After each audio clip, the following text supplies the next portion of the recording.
Pemerintah pusat mengimbau pemerintah Provinsi DKI Jakarta agar warganya tidak lagi menggunakan air tanah dalam memenuhi kebutuhan sehari-hari. Karena berdampak ternyata pada permukaan tanah. Dan untuk membahasnya langsung terhubung lewat sambungan Zoom bersama kami. Ada peneliti ahli utama Badan Riset dan Inovasi Nasional Prof. Edi Hermawan dan Kepala Balai Konservasi Air Tanah Raden Isnu Hadjar Sulistiawan. Prof. Edi, Pak Isnu selamat malam. Ya, selamat malam. Oke, terima kasih. Baik, saya ke Prof. Edi terlebih dahulu. Prof. Edi menanggapi imbauan dari pemerintah pusat kepada Pemprov DKI. Sebetulnya dari pengamatan Prof. Edi, bagaimana kondisi tanah di Jakarta saat ini?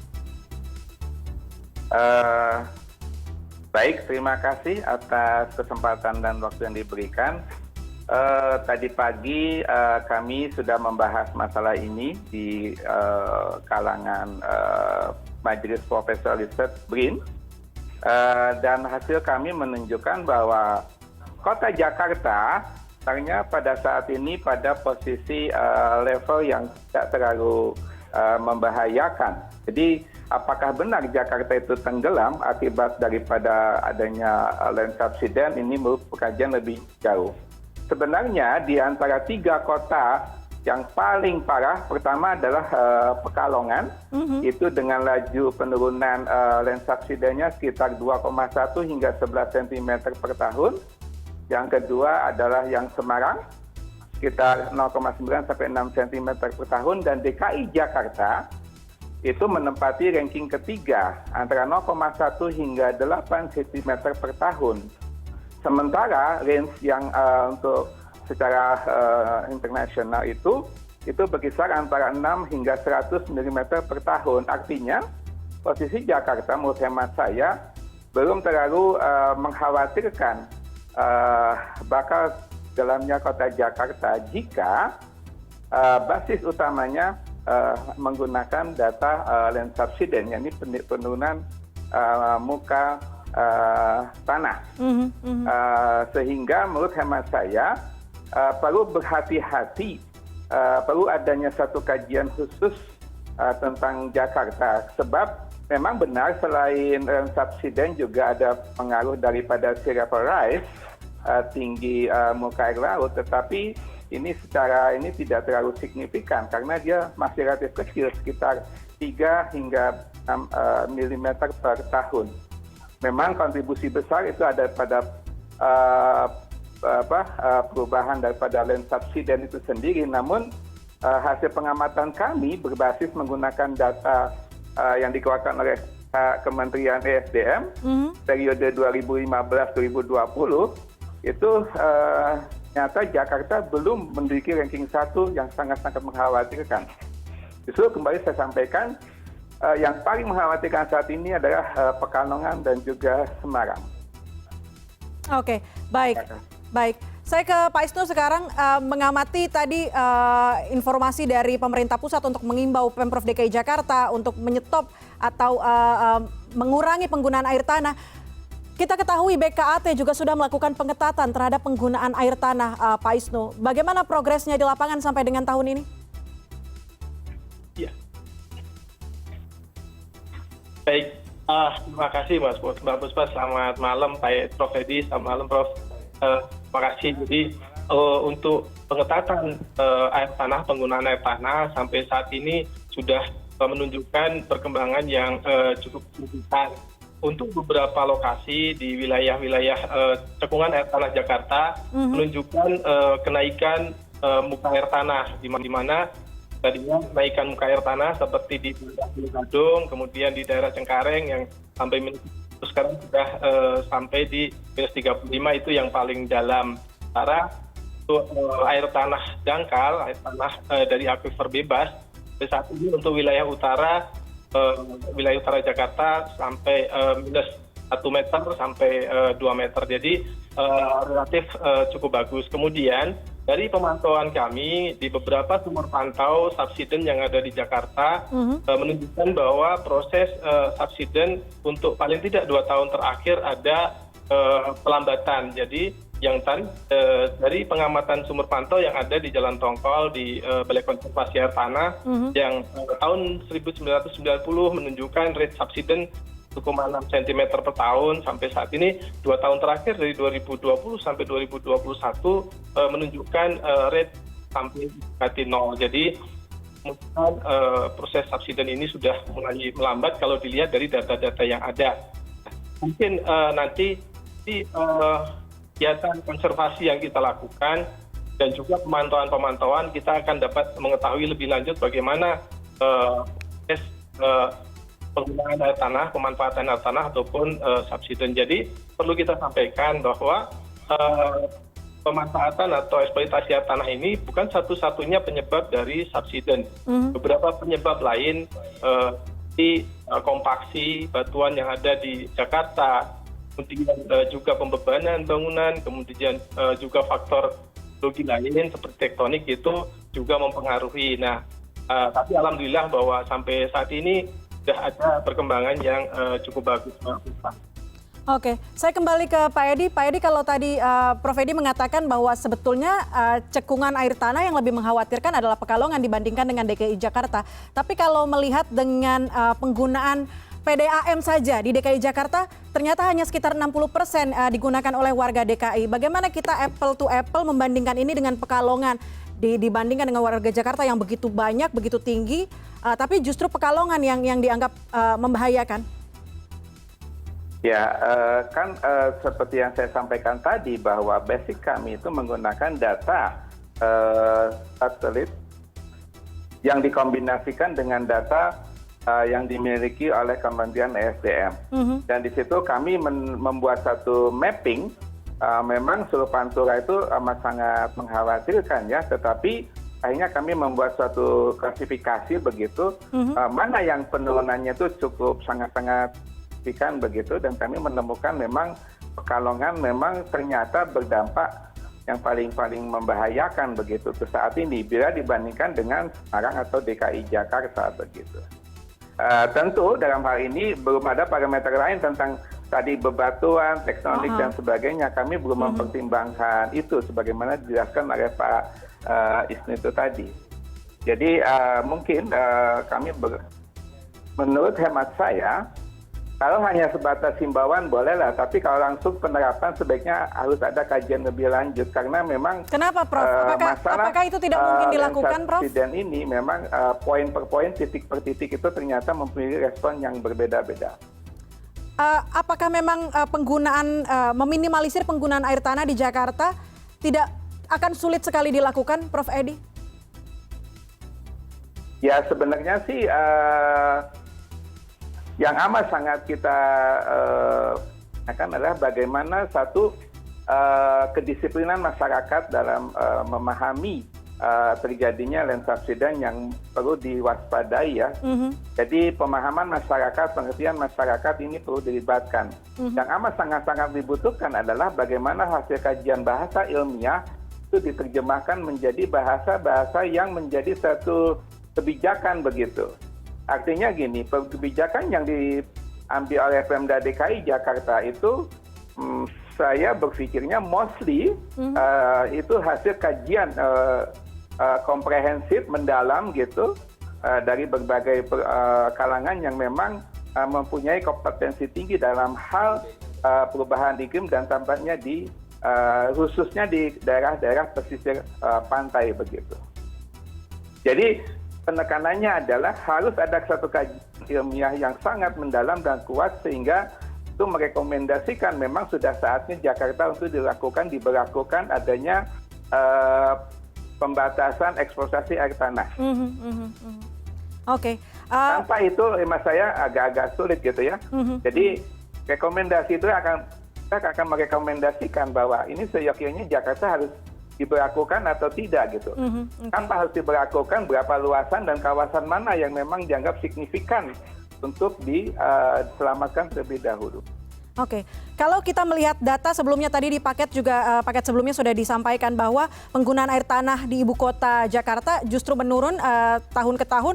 Dari 2018 ada sekitar 8 juta, kemudian September ada 6 juta meter kubik maksud saya penggunaan air tanah di Jakarta. Sebetulnya saya ke Pak Isnu, berapa idealnya penggunaan air tanah di wilayah Jakarta supaya kita tidak di masa depan tidak terjadi hal-hal yang tidak diinginkan terhadap permukaan tanah Jakarta?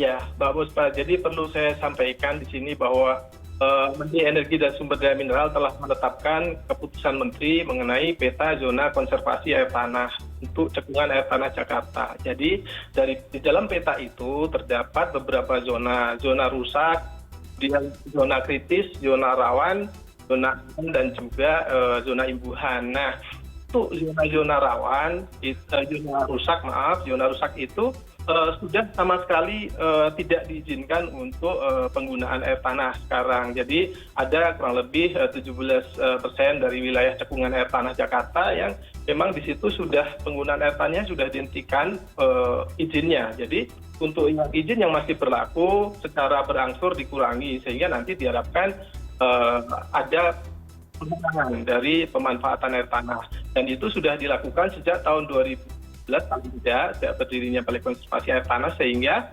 dari mulai tahun 2018 sudah tampak jumlahnya sudah mulai berkurang, terutama di daerah utara Jakarta. Ada 3 blok area yang memang kondisinya rusak, dan juga di daerah kritis juga tidak direkomendasikan untuk diusahakan air tanah. Kurang lebih 40% dari wilayah cekungan air tanah Jakarta sudah tidak dimungkinkan, tidak direkomendasikan untuk pengusahaan air tanah. Nah, kemudian untuk daerah rawan juga ada pembatasan kapasitasnya. Nah, jadi kalau untuk daerah rawan maksimal diusahakan untuk sumur dalam 40 sampai 140 meter, itu untuk daerah rawan 28 meter kubik per hari untuk sumur. Kemudian untuk daerah aman 48 meter kubik per hari.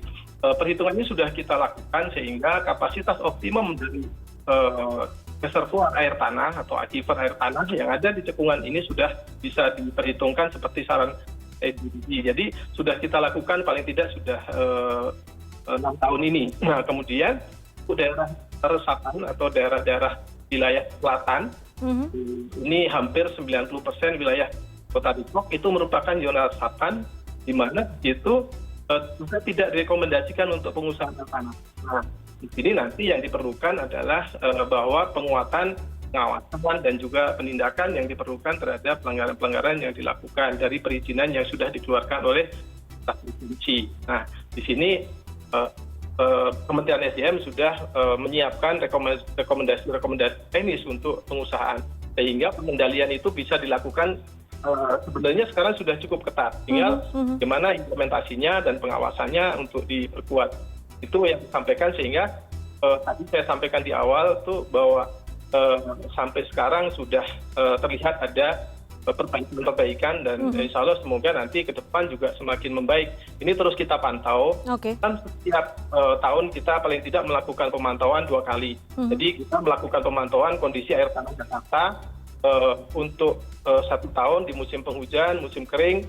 Dan juga kita kemudian membuat beberapa zonasi, pemetaan untuk zona-zona yang tadi yang rusak dari kondisi baik atau kualitas air tanah yang ada di cekungan air tanah Jakarta. Jadi sebenarnya secara teknis kita lakukan sudah cukup detail, termasuk tadi pemantauan dampak kemungkinan pengusahaan air tanah juga kita lakukan, termasuk salah satunya terjadinya subsidence ataupun intrusi air laut. Jadi peta intrusi air laut pun kita sudah ada, ya, bisa digunakan sebagai referensi dalam menentukan kebijakan. Dan untuk kita sampaikan terhadap pemerintah provinsi juga secara kontinu terus kita lakukan, kita berikan masukan data-data yang ada.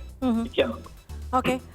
Prof. Edi, saya ke Prof. Edi, kalau melihat mekanismenya kemudian pemantauan juga yang sudah dilakukan selama ini oleh BKAT begitu, usulan untuk pemerintah dalam mengatasi hal ini, karena kalau melihat pemantauan di Jakarta meskipun tidak mengkhawatirkan, tapi rasanya melihat sebagian wilayah Jakarta, utara Jakarta begitu, dengan cekungan air tanahnya yang cukup tinggi, ada bahkan penurunan permukaan tanah hingga 12 cm setiap tahunnya. Jadi kan kembalikan ke konsep awal ya, bahwa konsep awal itu yang kita khawatirkan adalah Jakarta akan tenggelam. Memang berbagai macam faktor bisa menyebabkannya, tetapi ada 2 faktor utama penyebabnya, yaitu salah satunya adalah sea level rise atau Rob ya. Yang kedua adalah masalah land subsidence. Nah, di antara dua itu ada satu lagi faktor karena lokal ya. Memang geografi dan topografi dan geomorfologi Jakarta itu memang termasuk tanah yang lunak begitu ya. Sudah lunak kalau nanti dihantam dengan gedung-gedung yang berat gitu ya, ditambah dengan adanya tanggul beton yang besar gitu. Saya kok tidak yakin dalam jangka lama itu tidak akan terjadi penurunan gitu. Itu justru membuat jadi beban yang tanahnya jadi morfologinya itu lunak. Alofisial gitu, jadi tidak kuat. Maka langkah strategisnya adalah gunakan bahan-bahan yang memang tidak terlalu berat atau juga dibuat semacam penghalang gitu. Jadi kawasan-kawasan yang memang letaknya dekat dengan tepi pantai, selain mereka juga ditinggikan, tapi mereka juga dimundurkan beberapa langkah meter gitu. Karena hasil observasi kami menunjukkan adalah demikian. Mungkin kalau tidak ada kerusakan lingkungan yang ada di daerah Pantura, khususnya Jakarta, dropnya itu mungkin hanya mencapai berapa meter. Tapi begitu rusak itu lingkungannya, begitu rusak land subsidence terjadi, maka dia bisa jauh masuk menjadi berapa kali lipat begitu. Yang itu kita khawatirkan. Nah, saya mempertimbangkan apakah tanggul reklamasi sebagai itu cukup efektif. Untuk jangka pendek mungkin iya, tetapi untuk jangka panjang sepertinya tidak menjanjikan karena tetap saja. Nah, selain itu mohon dipahami bahwa rob itu sangat kejadiannya begitu besar, signifikan itu ketika pada saat musim basah DJF, Desember, Januari, Februari dibandingkan pada saat relatif musim kemarau. Artinya apa? Serangan untuk kota Jakarta itu tidak hanya dari bawah, tapi juga dari atas. Karena masa uap air dari Asia diperkuat oleh lautan Hindia, itu beberapa kali menyebabkan Jakarta menjadi kolaps. Katakanlah misalnya kemarin itu di tahun 2020, Jakarta itu mengalami katakanlah intensitas curah hujan yang ada di Halim bisa mencapai 377 mm. Hampir 3 kali 4 besar. Yang ekstrim aja 150. 3 kali lipatnya sekarang ya, itu menyebabkan Jakarta menjadi kolaps. Dan pada saat itu tanggul-tanggul itu sudah hampir tidak bisa berfungsi saat itu. Karena tanggul itu hanya untuk meredam, mengurangi dari tinggi muka laut. Padahal ada fenomena lain yang harus kita antisipasi, yakni masalah fenomena bencana hidrometeorologi akibat dari memang posisi Jakarta, Pantura memang sangat rentan terhadap serangan fajar dari masa uap air dari Asia. Nah, disinilah pentingnya adalah bagaimana kita mensinergiskan ya antara kemampuan data satelit, model, kemudian beberapa skenario yang terburuk, yang tidak ringan atau yang sedang, sehingga kita bisa memastikan yang paling pas untuk Jakarta itu harus seperti apa. Oke, baik. Problem solvingnya datang dari data, harus dari data begitu ya, Prof. Tapi kalau berbicara soal akurat, baik. Ya. Kalau berbicara soal model yang kita itu pun harus teruji, terkoreksi dengan baik. Siap. Baik, kalau berbicara soal permasalahan eksploitasi air di ibu kota yang kemudian berdampak pada permukaan tanah, ini rasanya harus ada forum besar duduk bareng begitu dari Kementerian PUPR, ESDM dan juga instansi terkait untuk membahas ini supaya nantinya tidak ada kejadian yang tidak diinginkan di wilayah ibu kota. Prof. Edi Hermawan dan juga Bapak Raden Isnu, terima kasih banyak sudah bergabung bersama kami di CNN Indonesia Connected.